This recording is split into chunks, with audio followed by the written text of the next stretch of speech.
Aesop's stories. Number 81. The Farmer and His Clever Trick. Once upon a time, there was an old farmer who had worked on his farm all his life. He had many fields of crops, but his favorite was the vineyard where he grew grapes. The farmer had 3 sons who were not very interested in farming. They often spent their time playing games and having fun instead of helping on the farm. As the farmer grew older, he became worried about his sons and the future of the farm. He wanted to make sure that his sons would take good care of the land just as he had done for many years. One day, the farmer realized that he was very sick and might not have much time left. He called his sons to his bedside and said, "My dear sons, I have something important to tell you. There is a great treasure hidden in one of the vineyards. If you find it, it will make you rich." The sons got their spades and mattocks and started digging carefully in the vineyard. They turned over every inch of soil, looking for the treasure. They worked from morning until evening for many days, hoping to find something valuable. However, as they reached the end of the vineyard, the sons realized that there was no treasure to be found. They were disappointed and tired, but they noticed something else. Because they had dug and turned the soil so well, the vineyard was in excellent condition. The soil was loose and aerated, which was perfect for the grapevines. When it was time for the harvest, the sons were amazed. The grapevines produced more grapes than they had ever seen before. The crop was extraordinary and abundant. The vines were full of large, juicy grapes, and there were so many that the sons could hardly gather them all. The sons sold the grapes at the market and earned a lot of money from the huge harvest. They realized that their hard work in searching for the treasure had actually improved the vineyard and increased their harvest. Remembering their father's words, the sons finally understood the clever trick he had used. The farmer had known that telling them about a hidden treasure would make them work hard on the farm. There was no treasure of gold or jewels, but the real treasure was the abundant crop that their labor had produced. From then on, the sons took great care of the farm. They worked hard in all the fields, not just the vineyard. They learned to love farming and understood the value of hard work. The farm flourished more than ever before, and the sons were grateful to their father for his wise lesson. They never forgot that sometimes, the treasure you are looking for is not what you expect, but something even better. Number 82. The Crab Family Lesson. In a small, cozy part of the beach, where the sand was soft and the water was clear, lived a mother crab with her young son. They enjoyed the sunny days by the sea, playing and searching for food along the water's edge. One day, as they were walking together, the mother crab noticed something about her son's walking style that made her concerned. The young crab walked very awkwardly, moving sideways instead of going straight forward. "My dear child," the mother crab said, looking at her son with a gentle smile, "why do you walk so crookedly? It would look so much nicer if you walked straight ahead." The young crab listened to his mother and thought about what she said. He looked up at her and replied, "That's true, Mom. I see your point. But can you show me how to walk straight? I will follow your example and learn from you." The mother crab agreed and tried to show her son how to walk straight. She wanted to set a good example.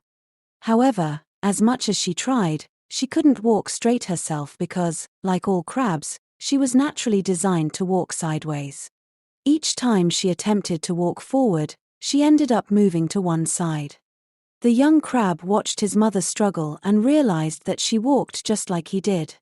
Seeing this, he gently said, "Mom, it seems like you walk sideways too, just like me." The mother crab stopped and looked at her own movements.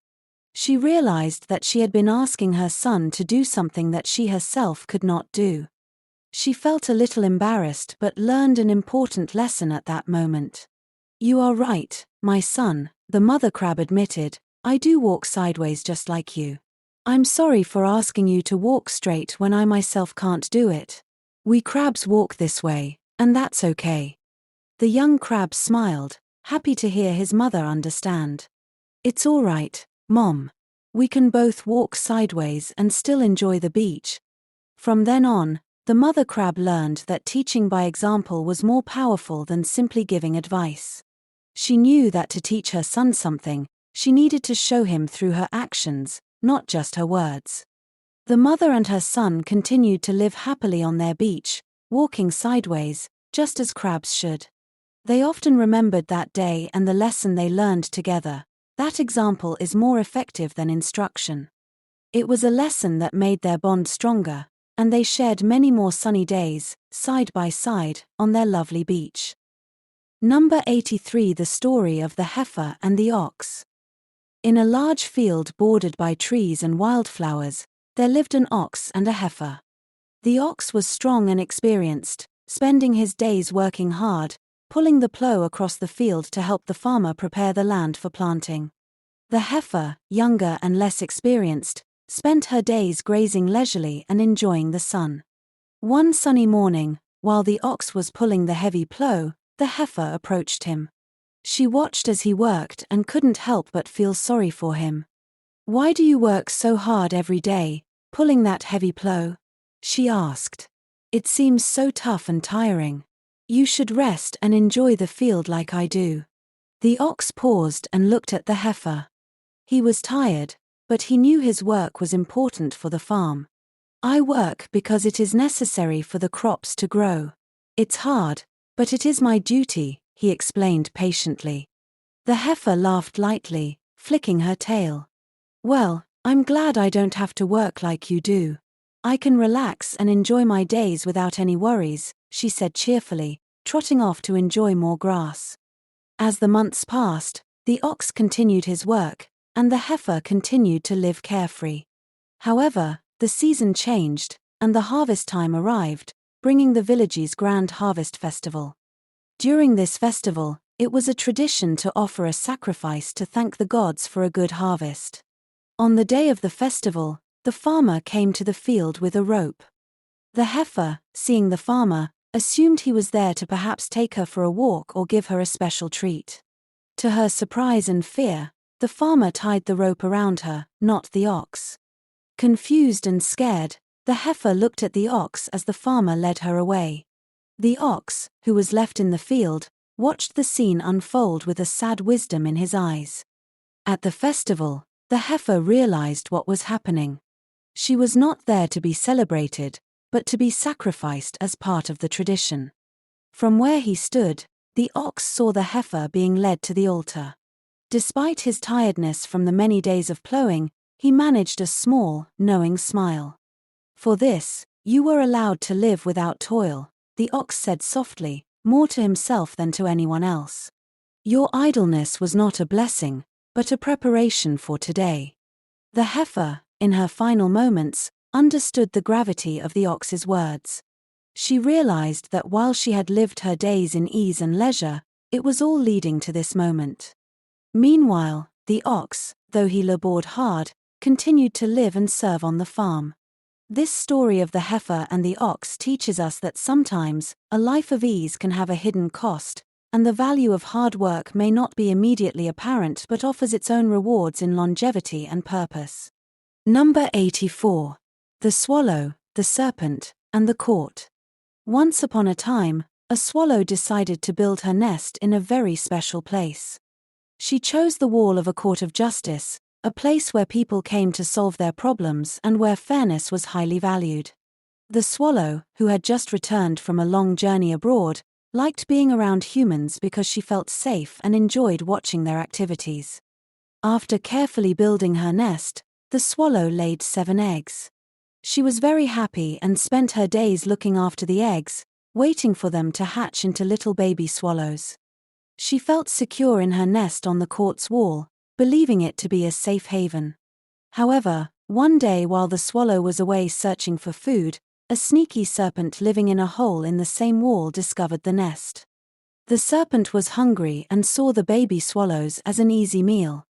Without a second thought, the serpent glided up to the nest and ate all 7 unfledged birds. When the swallow returned, she was devastated to find her nest empty. Her heart broke as she realized what had happened to her young ones. In her grief, she cried out, "Woe to me, a stranger! In this place, where the rights of all are supposed to be protected, I alone have suffered such a great wrong." Her cries echoed around the walls of the court of justice, touching the hearts of those who heard her. The people at the court were saddened by the swallow's loss and puzzled by the irony that such an injustice had occurred at a place dedicated to fairness and right.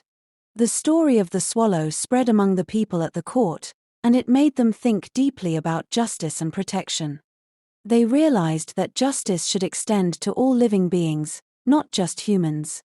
The judges and lawyers, moved by the swallow's plight, decided to take extra measures to ensure that the court surroundings were safe for all creatures, not just the people who came there for justice. They covered up holes and cracks in the walls to ensure no serpents could harm any more birds, and they started a small garden with trees and flowers around the court to provide shelter and food for other birds and small animals. From then on, the Court of Justice not only became a place where human disputes were settled but also a safe haven for the creatures living around it. The swallow, though she could never forget her lost little ones, eventually built a new nest in the safer environment created by the thoughtful humans. Her story reminded everyone at the court that justice is a concept that should encompass all of life, respecting and protecting the vulnerable. The swallow continued to live by the court, her presence a constant reminder of the lessons learned from her loss and the importance of compassion and protection under the law. Number 85. The Lion's Rampage in the Farmyard. One sunny day, a lion wandered out of the forest and into a peaceful farmyard. The farm was filled with animals and bustling with daily chores. The farmer, seeing the lion enter, thought it would be a great feat to capture such a magnificent beast. Imagining the praise he would receive, the farmer quickly shut the farmyard gate, trapping the lion inside. At first, the lion was calm, simply looking around and sniffing the air. However, as it realized that it was trapped, its demeanor changed. The lion began to pace back and forth, its eyes flashing and its tail lashing.